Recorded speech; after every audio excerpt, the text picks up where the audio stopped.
Maksudnya ada bisnis yang sudah settle belum? Belum. Kan lah ini empat kayaknya. Empat mau jalan bareng. Apakah itu memungkinkan ada yang berhasil? Kemungkinan ada tapi kecil.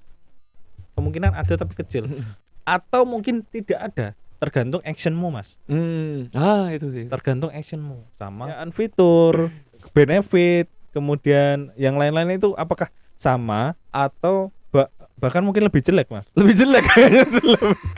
Lebih jelek. Ada yang kurang lengkap ya. Berarti ketika Maxim ini harga murahnya dicoret, bisa apa dia? Ngebug. Kita hanya sekedar menjualkan, maka yang terjadi adalah ini keunggulannya apa? Ya, check out aja langsung. Nah itu. Iya kan? Berarti harus fokus, Mas. Harus fokus, Mas, supaya tahu USP-mu itu apa. Layanan ID, digitalisasi industri. Konsultasi IT, silakan. Mas, Iya, Mas. kamu kan programmer. Betul. Aku pengen bikin startup nih ya. Iya. Rencana aku itu, aku pengen bikin beberapa aplikasi sekaligus. Aplikasi marketplace, aplikasi pertambakan, aplikasi itu ekspedisi, online travel agent. Waduh. Pengen tak bikin secara bersamaan. Habis itu nanti tak launching bareng dalam waktu yang kira-kira bersamaan dengan research yang udah ada. Terus pengen tak cek mana yang paling berhasil dan itu yang akan aku teruskan. Kira-kira kayak gitu. Jenius enggak itu? Jenius. Tapi lu kenapa kan memulai bersamaan berjala. Pertama, timnya siap nggak? Cuman pentolannya ada semua nggak? Cuman satu untuk semua. Oke, itu ya masalah tim. Kemudian yang kedua, capitalnya gimana? Ya sama. Ya so-so lah. Oh, so-so.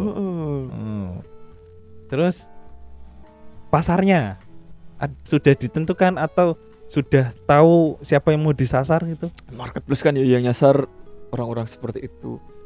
Online travel agent kan ya udah ada itu kan yang pasarnya traveloka. Ya main itulah remah-remahannya itulah. Oh gitu. Ini yang belum. Ya kalau saya boleh saran sih harus fokus ya. Fokus. Maksudnya ada bisnis yang sudah settle belum? Belum. Kan lah ini mau men-settlekan salah satu bisnis ini. Ya kebanyakan yang apa ya? Yang ingin membuat startup aplikasi secara masif gitu, dia punya satu bisnis yang settle, nanti diambilkan dari capital tersebut. Tapi kalau masih belum punya bisnis, terus langsung mau running bareng, itu dari pinjaman bank atau dari ada orang tua, tabungan ada. Bareng-bareng. Coba saran saya itu berat ya? Iya. Kalau bahasanya Happy Asmara itu rungkat. Ente. Apakah itu memungkinkan semuanya akan berhasil? Dari berapa startup tadi? 4 kayaknya. 4 mau jalan bareng. Apakah itu memungkinkan ada yang berhasil? Kemungkinan ada tapi kecil. Atau mungkin tidak ada. Tergantung actionmu, Mas. Itu sih. Tergantung actionmu sama produk yang kamu jual. Nah, membuat startup, membuat produk yang ingin kamu jual, itu paling penting itu adalah USP. Nah, unique selling propositionmu apa dari satu case marketplace tadi? USP-nya apa, Mas? Dari Tokopedia, Shopee dan teman-temannya. Ya cuma warnanya itu sih ungu. Semuanya sama atau bahkan warnanya secara kekayaan fitur, benefit, kemudian yang lain-lain itu apakah sama atau bahkan mungkin lebih jelek, Mas? Lebih jelek kayaknya. Lebih jelek. Ada yang kurang lengkap ya berarti fiturnya ya. Iya. Ya kan itu MVP. Baru mulai ya. Baru mulai. Okay. Ya itu warnanya ungu. Ya, ini banyak terjadi sebenarnya. Dia pengen merunning startup dengan secara berbarengan. Secara capital tidak siap atau tidak disiapkan. Kemudian secara USP nggak ada, mungkin bahkan jauh melebihi kompetitor secara benefit yang dipunyai. Itu berat, Mas. Berat ya? Berat. Kalau saran saya mending fokus satu, tapi yang ini menjadi powerful sekali di lingkupnya. Misalnya kamu marketplace, lingkupnya kan yang menjadi top of mind-nya 3. Misalnya itu ada Shopee, ada Tokopedia, sama Tokopedia yang warnanya hitam. Yang menjadi top of mind kan itu sekarang. Iya, betul. Nah, dari ketiga itu ambillah yang mereka tidak ngambil, Mas. Yang mereka mungkin tidak sentuh. Itu bisa jadi solusi. Kalau misalnya plek ketiplek sama persis, mainstream sekali, agak susah naikinnya. Di area ranking 5-6 itu masih ada Bukalapak loh, Mas. Oh iya benar ya. Oh masih eksis ya. Masih ada. Belum lagi yang konvensional, masih ada OLX sama Facebook Marketplace. Masih ada itu. Belum lagi nanti kalau LinkedIn nambah fitur. Marketplace profesional itu ya. Iya. Jual beli peralatan kantor. Iya. Itu perlu dipikirkan. Jadi kalau misalkan tidak memiliki USP yang mumpuni, mending fokus salah satu, ciptakan USP yang kalau kata si Panji itu sedikit lebih beda, lebih baik daripada sedikit lebih baik. Oh iya. Jadi kalau kamu sedikit lebih baik tok, maka satu hari nanti akan ada yang lebih baik lagi, lebih baik. Betul. Kamu kalau sedikit lebih beda itu akan menjadi atensi. Orang nengok gitu loh. Apa sih ini gitu. Gitu. Jadi ungu tadi itu kan sedikit lebih beda, Mas. Iya, tapi kan itu doang. Warna. Iya. Tapi minimal dari segi fitur harusnya tidak kalah. Tapi kalau misalnya hanya MVP, maka pasar yang kamu dapatkan akan kecil. Malah cenderung orang kita ini suka mengomentari apa yang belum dicoba. Ya, dia belum check out aja udah bintang 1. Oh iya, kok bisa itu? Belum check out. Ngapain? Gak tahu. Cek aja itu di aplikasi itu. Belum itu. Check out kok udah bisa bintang 1. Yang bintang-bintang itu lucu-lucu saya dibaca itu. Itu juga sangat mempengaruhi potensi orang untuk mendownload. Apalagi aplikasi baru belum pernah dengar. Ini aplikasi apa? Di bintang 1. Bintang 1. Saya belum kenal aplikasi ini. Makanya bintang 1 dulu. Kalau besok udah kenal saya bintang 5. Itu sampai ada yang seperti itu. Nah gitu. Jadi lebih baik fokus supaya bisa menemukan USP-mu atau apa daripada kompetitor yang ada. Jangan sampai kamu terlindas dengan apa yang sudah ada. Bahkan pun kalau kamu punya USP tapi tidak punya fitur utama yang sama persis dengan kompetitormu, itu seperti kasusnya Snapchat di Instagram. Oh iya benar-benar. Dia hanya mengambil ide dari Snapchat, kemudian Snapchat mati bener. Padahal kan Snapchat udah unik banget kan? Unik banget. Kok bisa? Soalnya Instagram punya fitur yang lain ya. Atau Instagram punya capital yang besar untuk membayar orang membuat yang sama seperti itu. Iya. Diganti nama. Bisa jadi orang-orang Snapchat dibajak dan dia punya uang gitu. Nah, ya itu kan berarti malah kalau misalnya aku bikin startup yang unik banget, nanti ada yang gede, tiru tuh. Jadi lebih bagus. Gimana? Iya, ya memang tidak semudah itu bikin startup gitu. Oh iya. Begitu kamu unik, ditiru yang lebih gede gitu kan. Iya, bahkan kamu istilahnya gini, kamu ngoding sendiri, kamu bersusah payah sendiri, kamu sudah menjaga ini paling unik sendiri. Tapi dengan capital yang gede kayak Tokopedia, dia bisa semalam jadi. Nah iya Lah makanya. kamu mau apa? Mau apa bener? Nah terus mau apa? Ya itu fokus dulu. Fokus sama. Kalau fokus itu kita bisa mempersiapkan fiturnya lengkap, ya kan? Kemudian punya USB, punya nilai tawar, punya adding value di situ. Dan juga kamu punya media yang mumpuni untuk mendongkrak itu. Oh, untuk mempromosikan sekaligus ya? Lah iya. Lah punya landing page enggak? WordPress. Enggak dipikirin pasti. Rencananya bikin pakai WordPress. Elementor lagi. Elementor lagi. Iya. Ada USB-nya yang kepikiran tuh, Mas. Apa? Paling murah. Paling murah? Paling murah. Kayaknya semua marketplace mengklaim paling murah. Gratis ongkir. Semua marketplace gratis ongkir. Lo kan kalau yang paling nanti bisa, wah, baru murah nih kok dipakai gitu. Orang yang paling ori bangkrut.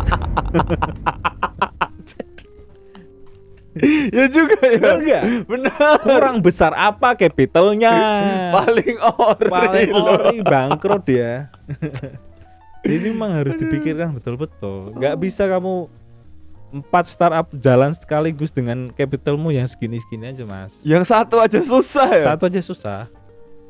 Kalau dipikirkan, kecuali kamu sudah punya potensi market yang kamu ingin sasar dan kamu itu orang terpandang atau punya personal branding yang kuat di situ. Misalnya Masnya ini kan saya lihat ini influencer kopi nih.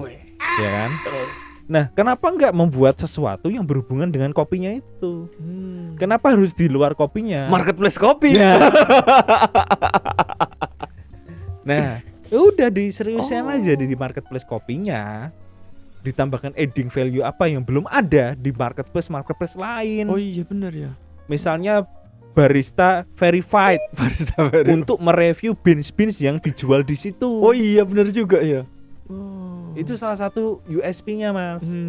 Untuk apa? Menciptakan, kalau orang ngerti kopi, ngerti beans, dia tuh ngelihat reviewernya siapa. Beans ini sudah direview sama Larka belum? Boys, approve kalau sudah ya. Kalau sudah di-approve oleh Larka, maka penjualnya pasti tinggi. Kan begitu? Betul. Nah, ciptakanlah itu. Oh iya, itu benar. sudah punya. Saya kasih USP, makanya ini konsultasi IT. Oh iya benar. Bukan kasih solusi. Kalau kasih solusi kan tanya-tanya doang. Tanya, iya ya. Iya ya gak dikasih solusi. Enggak, yang ngasih solusi itu bintang tamunya, Mas. Bintang tamu. Kalau di sana, kalau di sini kan Mas Dery juga ngasih solusi. Iya, marketing 5.0. Berarti paling murah tuh nggak bisa, Mas? Nggak bisa. Paling apa lagi? paling baik nanti ada yang lebih baik. Ya itu, benar.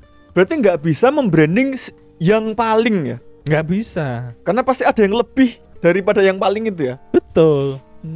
Kamu harus punya sedikit yang lebih beda. Apa nih gitu? Kayak tadi kan marketplace. Oke, marketplace yang apa? Nah, marketplaceku kalau kamu concern ke kopi karena kamu influencer kopi yang terkenal, maka kamu bisa membuat fitur barista verified.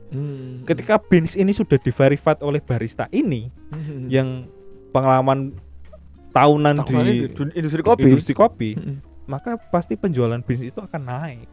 Dan ini menjadi platform khusus untuk penjualan beans kopi, bahkan mungkin ekspor. Oh iya benar ya. Tinggal mencari sosok yang menjadi ambasador bapak kopinya Indonesia gitu kan. Siapa gitu.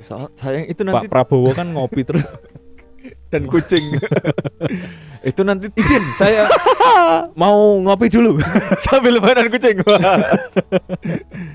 Tapi itu nanti bentrok dengan tengkulak. Ya biasalah mendisrupsi pasar. Ya itu kan pasti punya sebuah SWOT analisis, pasti punya weakness-nya. Ya kan? Nah, itu kan perlu dianalisa dengan solusi apa? Apakah dengan solusi dia bisa juga loh menjadi bagian dari sini? Oh iya, dirangkul ya. Dirangkul. Bener. Pasti punya inilah, punya capital sendiri, punya market sendiri untuk menciptakan kolaborasi. Iya. Itu pasti ada. Nah, selama ini kemana suara barista kan begitu. Betul. Itu kan satu permasalahan. Kamu bisa dari barista-barista ini, daripada dia membuat media-media sendiri yang mana disebeli sama pelaku industri kopi. Nah, mending kamu membuat Barista Verified. Betul. Sebuah platform untuk mereview beans yang sudah verified oleh barista-barista profesional. Karena kan profesi barista kan dipandang sebelah mata. Ya memang.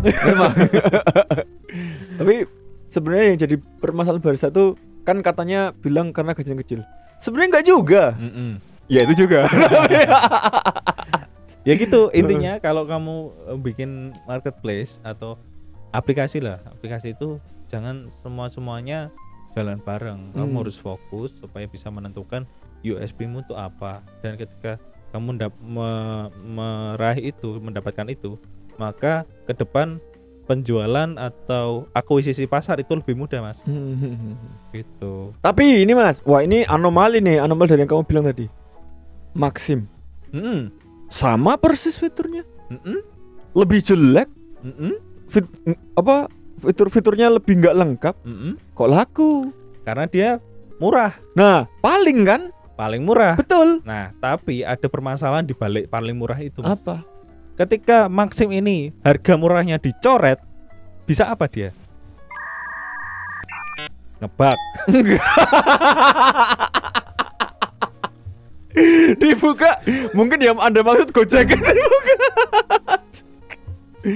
Oh, bener juga ya. Iya kan? Saat itu kenapa dia murah? Karena dia sadar dia pelaku baru yang mana sudah ada top of mind-nya di situ, yakni Gojek, Grab, sama Shopee Food, ya kan? Dia sudah punya top of mind di situ.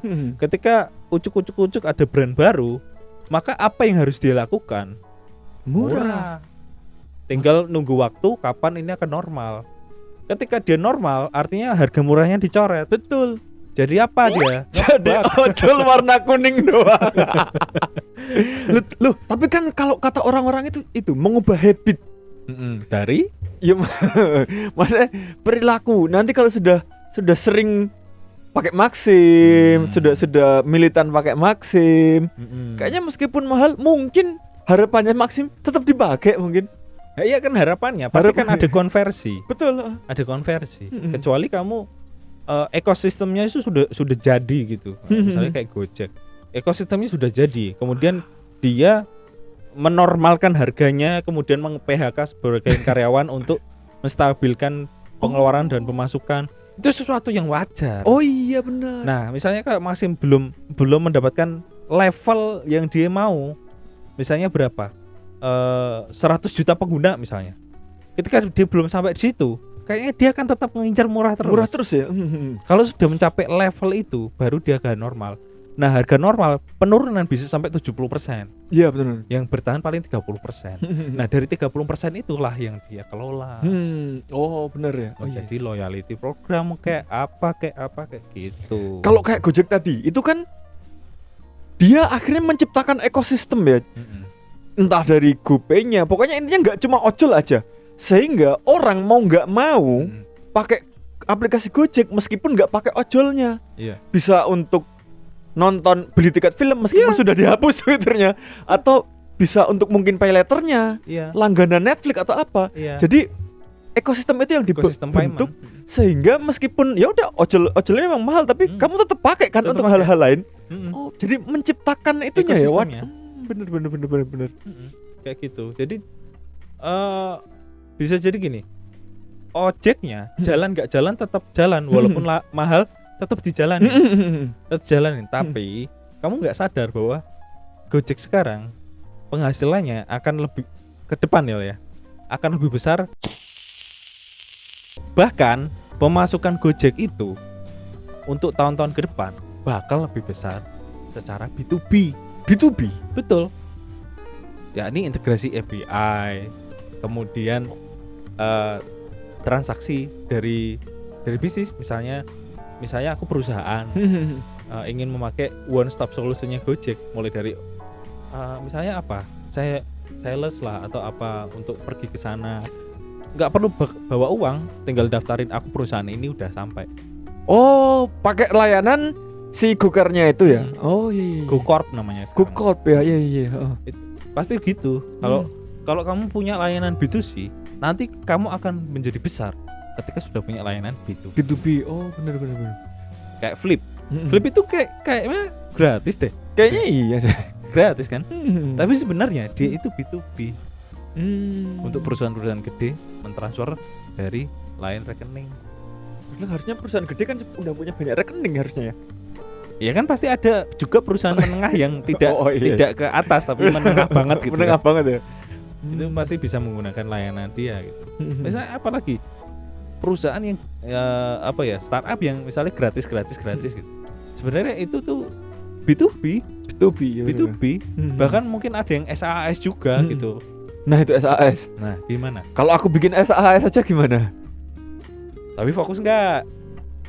Ya nyoba, maksudnya kalau SAS gimana prospeknya kira-kira? Ya bagus, tapi fokus enggak? Salah satu enggak? Ya salah satu. Ya salah satu. Kalau salah satu oke. Harus dipikirkan USP-nya, harus dipikirkan bahasa pasarnya, harus dipikirkan media yang membalut itu. Itu harus komplit semua. Tapi kalau misalkan hanya sekedar nyoba-nyoba, oh yang penting jualan dulu. Ada jualan. Lah iya kayak gitu. Buat label aja jualan. Nah itu benar. Ya susah. Kan effortless maksudnya. Ya tetap aja ada modal yang kamu keluarkan, tapi tidak maksimal gitu. Tidak dipersiapkan lah. Kayak misalnya kita pernah lah melihat satu bisnis yang yang dia punya satu produk unggulan, kemudian dia bikin produk SAS yang punya nilai tambah. Contohnya? Misalnya gimmick ditambahi AI. Oh, itu USP Pak. Betul. Itu tuh keren banget. Walaupun misalnya orang bilang, wah ngapain harus kayak gini? Ngapain harus nambah gimmick join grup WhatsApp? Ngapain harus nambah chat AI di aplikasi gitu? Betul. Tapi itu gimmick itu USP. Iya. Nah, tapi kalau kamu tidak punya gimmick tertentu, kamu tidak punya USP, bahkan mungkin fiturmu lebih rendah dari yang lain, susah. Apa yang harus kamu tonjolkan? Ketika ditanya, Pak ini keunggulannya apa? Ada AI-nya. Nah, misalnya ada AI. Ini ada AI-nya Pak, bisa menjawab segala macam pertanyaanmu. Daripada kamu harus ke AI lain. Betul, ini loh sudah ada di sini. Lebih spesifik Pak. Dia bisa menghitungkan kebutuhan kamu misalnya gitu. Oh benar kan gitu. Betul. Nah kalau misalnya kamu tidak memiliki USP, kamu waton asal jualan aja, apa yang akan kamu dapatkan? Pasti tidak sesuai harapan. Udah pasti. Berdasarkan relasi dulu aja? Berdasarkan relasi dulu oke. Tapi pasti akan menemui masalah. Menemui masalah apa? Ketika tidak sesuai lini bisnisnya misalnya. Oh iya. Pasti akan memiliki masalah di situ. Oh misalnya kita menciptakan SAS untuk resto. Nah nanti di perusahaan lain atau di lini bisnis lain bisa nggak ya?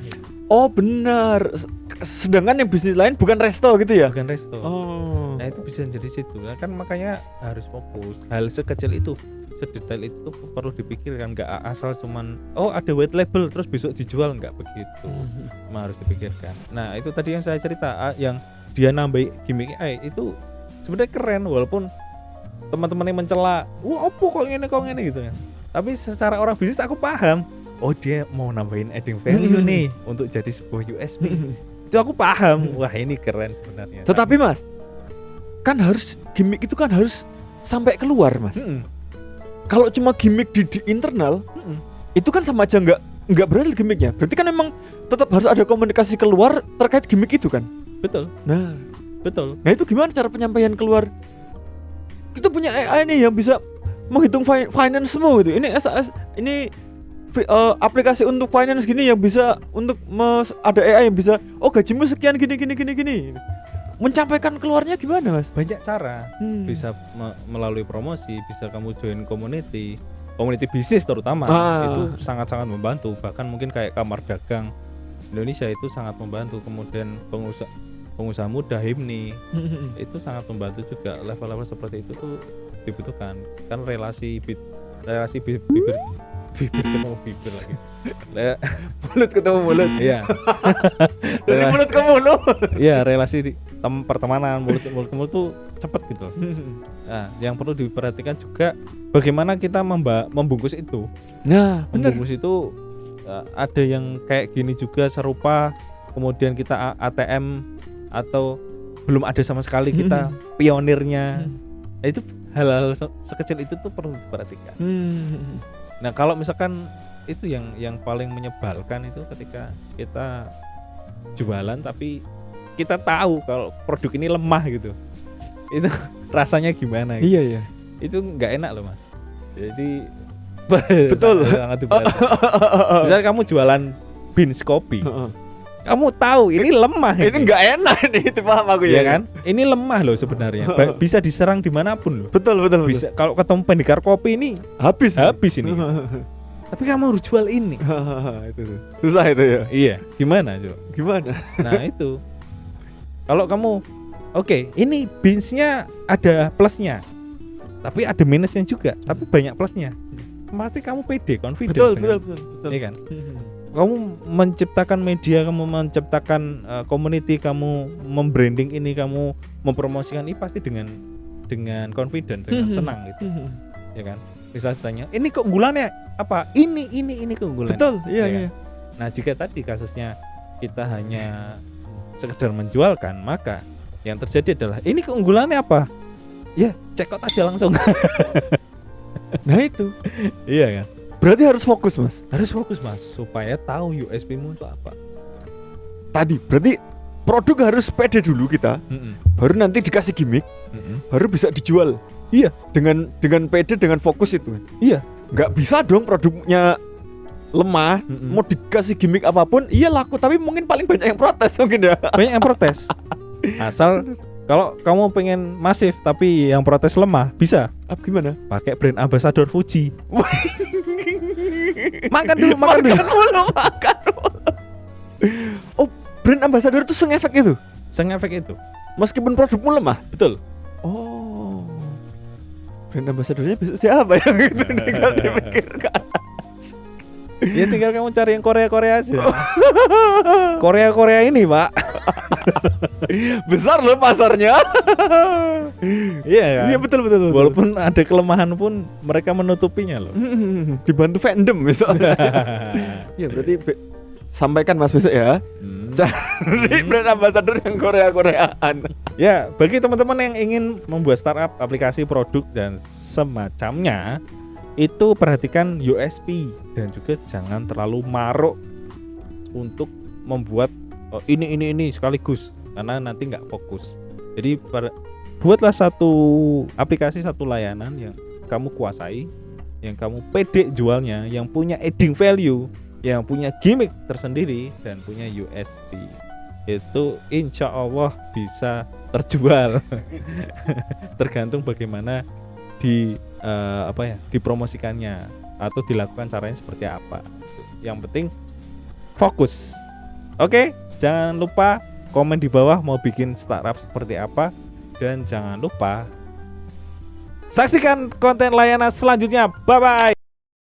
Dengan Layanan ID, digitalisasi industri.